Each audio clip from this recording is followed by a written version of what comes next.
Boa tarde a todos. Pela graça de Deus, amparados por Jesus, pelos nossos protetores, aqui nos reencontramos uma vez mais para juntos e unidos através de nobres e puros sentimentos podermos realizar mais um trabalho na obra de Deus em favor do nosso próximo, rogando desde já aos nossos espíritos protetores o amparo e a proteção necessária para que possamos nós aqui desenvolver um trabalho ao inteiro agrado do Senhor. Esse último hino que estava tocando ali, lá no templo Jesus Nazareno, tem como divina missão. Para mim é um dos hinos mais lindos que tem. A melodia nos enleva a algo, nos aproxima de Deus, porque o nosso sentimento nessa hora nos torna como que filhos de Deus. Sentimos assim.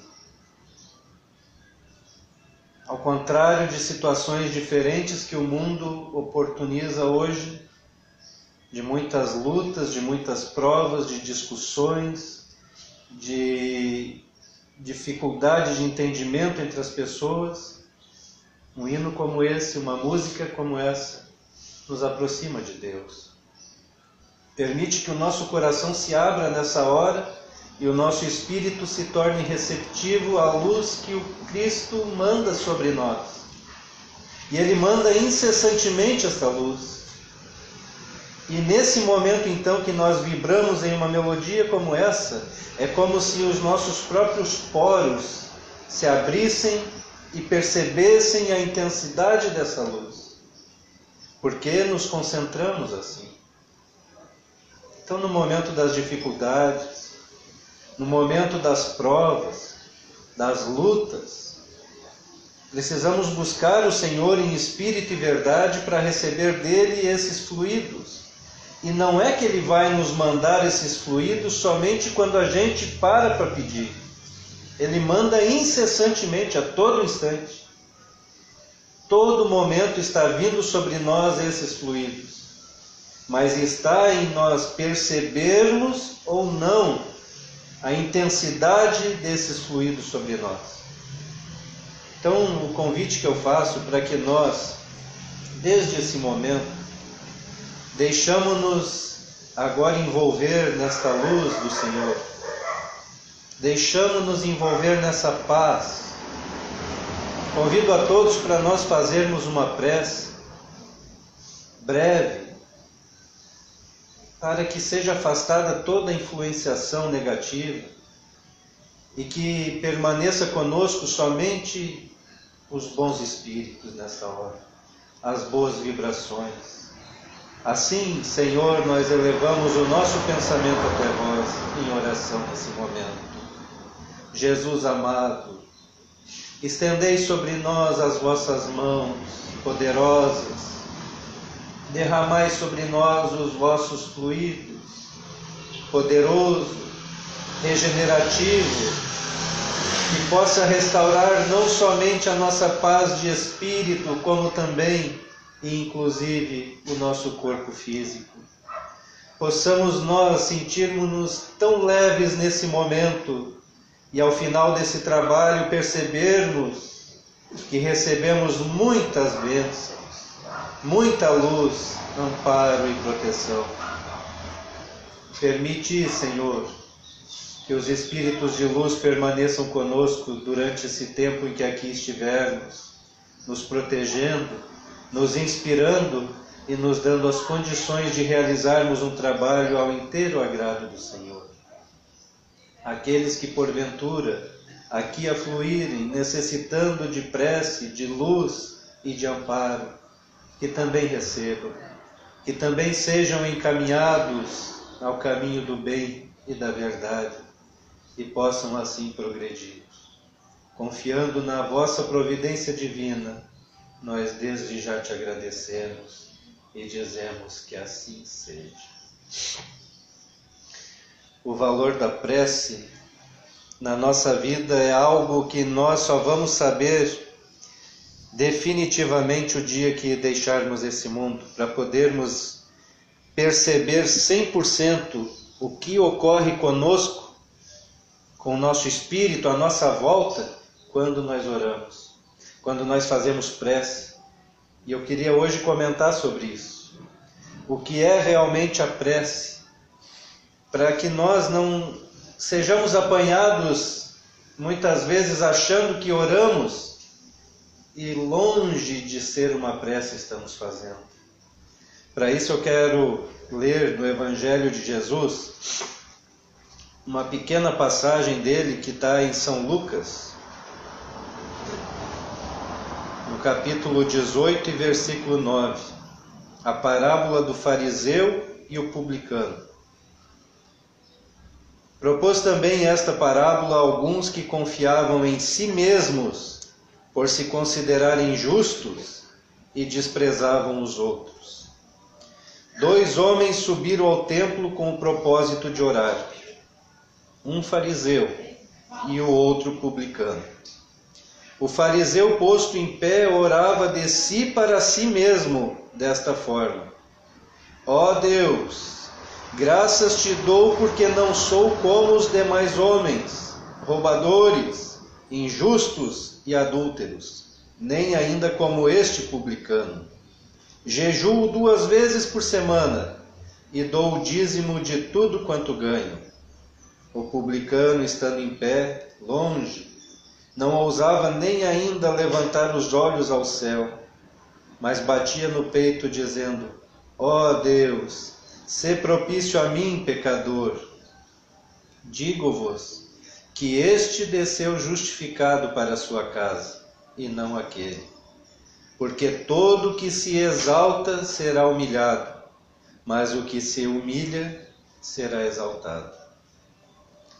Nas primeiras palavras de Jesus nessa parábola, ele diz assim: o fariseu, posto em pé, orava de si para si mesmo. Quer dizer, as palavras que ele ali estava dizendo não saíam fora da onde ele estava, não alcançavam a espiritualidade superior, não alcançavam Deus. Ele não estava orando a Deus, ele estava ali muito mais para desprezar o outro que ali se encontrava. Porque fariseu era o religioso de uma determinada seita daquela época, a seita dos fariseus. Publicano era judeu que cobrava imposto dos outros judeus. Eles adiantavam o dinheiro para Roma e depois cobravam um valor maior dos outros. Por isso eles eram desprezados pelos demais judeus. E o fariseu, naquele momento, orou achando que estava orando a Deus, mas ele estava demonstrando o quanto de desprezo que ele tinha por aquele homem. E quando tu começa agora a falar algo desprezando o outro, como é que isso vai ser uma oração? Como isso vai ser uma prece? Como vai alcançar a Deus? Não sai. Por isso Jesus diz, ele orava de si para si mesmo. Ficava ali a sua prece.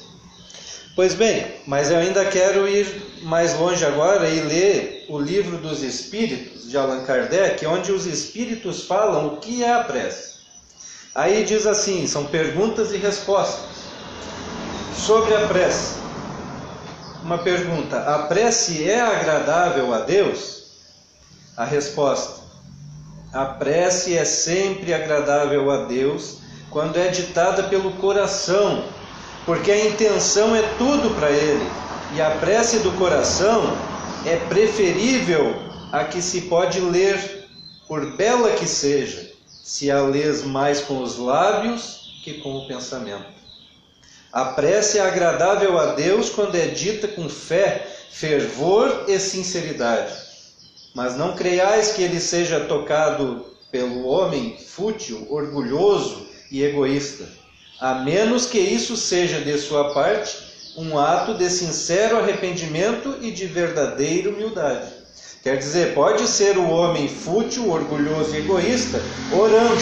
Se naquele momento o que ele está dizendo é com sinceridade, ele já começa a se transformar. Então tem valor para Deus, inclusive a prece de um pecador. Ali está então a parábola mostrando. O publicano, achando-se pecador, ele ora a Deus. E naquele momento Deus ouve a sua prece. Jesus diz, ele desceu justificado, o outro não.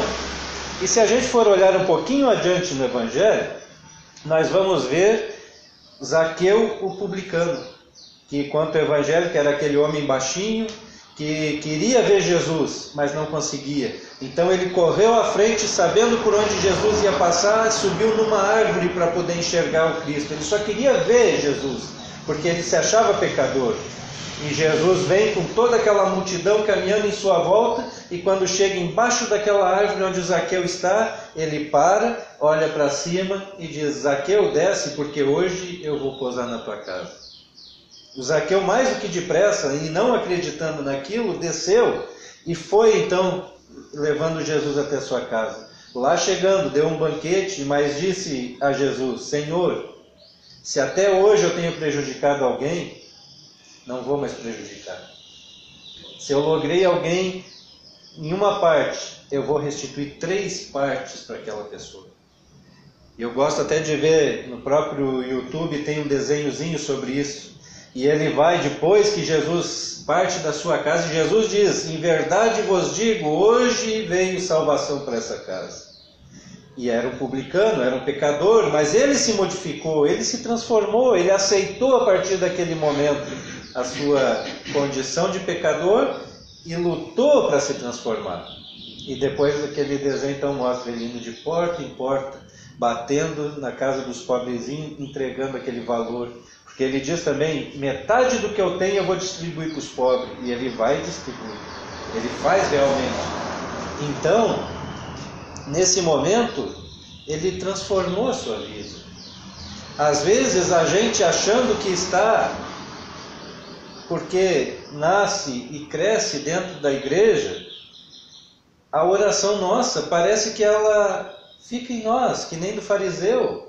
Eu estou falando por mim, não estou falando por ninguém agora. Porque a gente se acostuma. É muito mais um costume do que realmente aquele fervor que aqui diz que a gente deve ter. Eu preciso fazer prece quando levanto. Eu preciso fazer prece antes de dormir. Mas se for só palavras saindo da boca para fora, não tem valor. É o que o Evangelho está nos mostrando. Então a pessoa pode dizer 2 palavras, ou lembrar-se de Deus, ou lembrar-se de alguém que está passando dificuldade, que está no leito de hospital, que está, enfim, passando fome, miséria no mundo, é uma prece que ela está fazendo. E os bons espíritos vão ver, vão prescutar o sentimento da pessoa e vão auxiliar aquela pessoa que a pessoa lembrou e volta para si também. Muita luz naquele momento. Qual é o caráter geral da prece? A prece é um ato de adoração. Orar a Deus é pensar nele, é se aproximar dele e colocar-se em comunicação com ele. Pela prece pode-se propor 3 coisas: louvar, pedir e agradecer. A prece torna o homem melhor? Sim, porque aquele que ora com fervor e confiança é mais forte contra as tentações do mal, e Deus lhe envia os bons espíritos para o assistir. É um socorro que não é jamais recusado quando pedido com sinceridade. Como ocorre com certas pessoas que oram muito, sejam, malgrado isso, de um caráter muito mau, invejosas, ciumentas, coléricas, carentes de benevolência e indulgência, e mesmo algumas vezes viciosas. Como é que é isso? Tem gente que ora muito, e é tudo isso aqui que ele está falando. Como é que isso acontece? É só a oração que transforma? Aí, o que os Espíritos dizem? O essencial não é orar muito, mas orar bem. Essas pessoas creem que todo o mérito está na extensão da prece e fecham os olhos sobre seus próprios defeitos. A prece para elas é uma ocupação, um emprego de tempo, mas não um estudo delas mesmas. Não é o remédio que é ineficaz, mas a maneira como é empregado.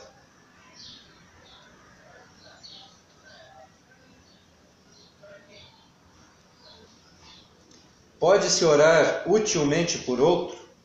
O espírito daquele que ora age por sua vontade de fazer o bem. Pela prece, ele atrai para si os bons espíritos que se associam ao bem que quer fazer. Possuímos em nós mesmos, pelo pensamento e a vontade, um poder de ação que se estende além dos limites da nossa esfera corporal. A prece por outros é um ato dessa vontade. Se ela é ardente e sincera, pode chamar em sua ajuda os bons espíritos, a fim de sugerir-lhe bons pensamentos e dar-lhe a força do corpo e da alma de que necessita. Mas aí ainda a prece do coração é tudo, a dos lábios não é nada. E as preces que fazemos por nós mesmos podem mudar a natureza das nossas provas e desviar-lhes o curso? Agora, estou passando por dificuldade e eu vou pedir por mim. Por que não? Eu posso e devo pedir força. Mas vamos ver o que diz. Então diz assim, diante de uma prova a gente faz prece. E eles estão dizendo, vossas provas estão entre as mãos de Deus, e as que devem ser suportadas até o fim. Mas então Deus tem sempre em conta a resignação. A prece chama para vós os bons espíritos que vos dão forças para suportá-las com coragem, e elas vos parecem menos duras. Já o dissemos, a prece não é jamais inútil quando ela é bem feita, porque fortalece e é já um grande resultado. Ajuda-te e o céu te ajudará, sabes isso. Aliás, Deus não pode mudar a ordem da natureza ao capricho de cada um, porque aquilo que é um grande mal sob o vosso ponto de vista mesquinho e a vossa vida efêmera é frequentemente um grande bem na ordem geral do universo. Depois, quantos males não há de que o homem é o próprio autor por sua improvidência, ou por sua imprevidência ou por suas faltas. Ele é punido pelo que pecou. Entretanto, os pedidos justos são mais frequentemente atendidos como não pensais. Credes que Deus não vos tem escutado porque Ele não fez um milagre por vós, enquanto Ele vos assiste por meios tão naturais que vos parece o efeito do acaso ou da força das coisas.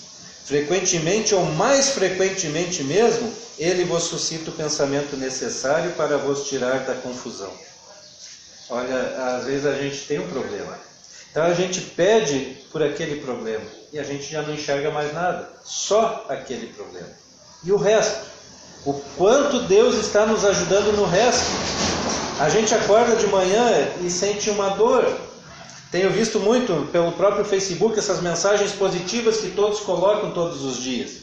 E de muitas aparece ali, você está respirando hoje, você viu o nascer do dia, o nascer do sol, você tem uma família, você tem um lar, você está sob um teto, você tomou o café da manhã, almoçou, jantou. Então isso são muito mais bênçãos que Deus está te dando do que aquela única e exclusiva que tu está pedindo. E a gente só pede aquela e esquece das outras todas. Só que aquela nós devemos passar. Então ele diz também que nós devemos passar com resignação, ou seja, nos conformar. Existem pessoas que dizem, você não pode se conformar com isso, com essa dor. Já vi muitos pregadores falando assim. Você não pode se conformar em passar uma dificuldade financeira. Você não pode se conformar em ter, enfim, um problema dentro de casa. Não se conformar com a vontade de Deus é ir contra Deus naquele momento. E que assistência nós passamos a ter então se nós não nos conformamos com aquilo que vem, sendo que Deus é justo e só vem para nós aquilo que nós mesmos causamos. Os problemas, as discussões, as dores, o sofrimento, tudo fomos nós que causamos, não é o outro. Quando um outro faz para nós, ele é um instrumento para nós resgatarmos algo que antes nós já fizemos. E aí sempre me vem isso. E qual é a importância disso? É descobrindo essa verdade, nós não fazermos mais. Se nós não queremos sofrer mais, nós devemos deixar de agir errado. Despertando para a verdade de acordo com os ensinos de Jesus, seja através do espiritismo, do espiritualismo, do catolicismo, não importa, da doutrina evangélica, não importa qual seja. Quando a pessoa descobre então que ela precisa transformar o seu viver, ela já está dando um passo agora definitivo em direção da sua libertação. Porque agora eu não estou mais cometendo erro, lá na frente eu não vou mais ter que passar por dificuldades. Eu não estou mais prejudicando os outros, lá adiante ninguém mais vai me prejudicar, porque ninguém me prejudica se eu já não tiver prejudicado alguém. Essa é a lei de Deus, da ação e da reação. Eu só sou prejudicado se eu prejudiquei. Ninguém sofre por antecipação. Deus não nos manda o sofrimento por algo que ainda nós vamos fazer de errado. São pelas coisas que fizemos de errado que hoje nós sofremos. Agora descobrimos isso e queremos nos corrigir. Então está aqui a fórmula. Fazer prece, pedir a Deus, por que não? Senhor, preciso de força para suportar essa prova. E Ele vai nos dar. E muitas das vezes Ele vai nos perdoar e diz assim: meu filho, minha filha, a partir de hoje você está liberta porque você está perdoado. Jesus diz mais, quando Ele cura o paralítico em Cafarnaum, o que Ele falou? Os outros criticaram Ele porque Ele disse: filho, estão perdoados os teus pecados. Pegou pela mão do paralítico e o paralítico se levantou. E aqueles fariseus blasfemavam em volta dizendo, falavam em volta dizendo: quem é esse que blasfema desse jeito, dizendo que perdoa os pecados? Quem pode perdoar pecados senão Deus? E aí Jesus mostra o quanto Ele e o Pai eram um só e diz: o que é mais fácil dizer? Estão perdoados os teus pecados, ou levanta-te e anda? Para que saibais que o Filho do Homem tem sobre a face da terra poder de perdoar os pecados, eu então digo: levanta e anda. E o paralítico saiu caminhando. Ali está nítido que, conforme o mestre Oswaldo dizia, cessou o efeito do pecado naquele momento. E ele se liberta. Até ali ele devia. Naquele momento, Jesus o perdoa e ele fica curado. Então, nós buscarmos esse perdão de Deus é normal e é necessário. Devemos, diante das dificuldades, mas do coração, com sinceridade, com todo o amor possível e sempre que possível lembrar dos outros, dos mais necessitados.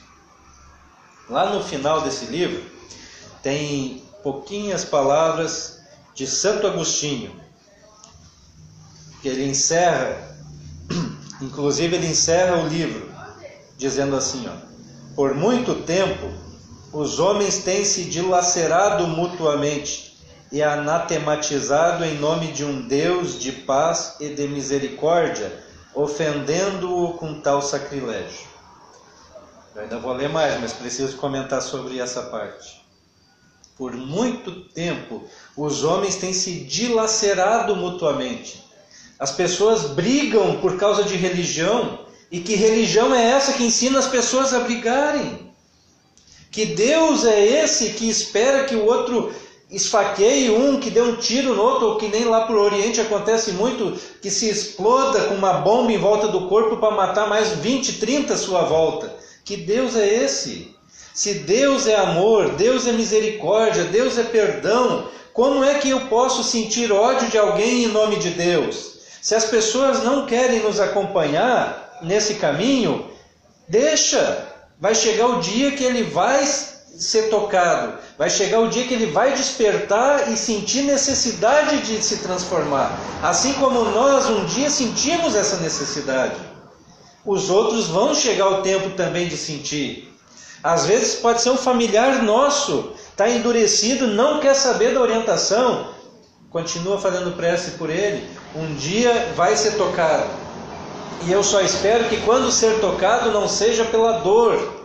Porque a dor é muito triste. E por isso tem aquele dito que ou nos aproximamos de Deus pela dor ou pelo amor. E qual que é melhor? Claro que é o amor, mas quem é que consegue sentir o amor na sua plenitude, sendo o amor a maior de todas as virtudes que alguém pode possuir? Quem consegue nos dias de hoje dizer que realmente ama? Eu compartilhei essa semana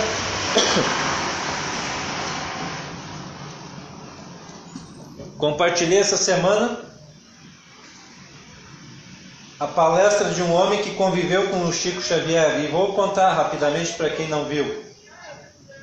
E aquilo emociona, gente, emociona, porque tu está falando de alguém que viveu esse amor e que nos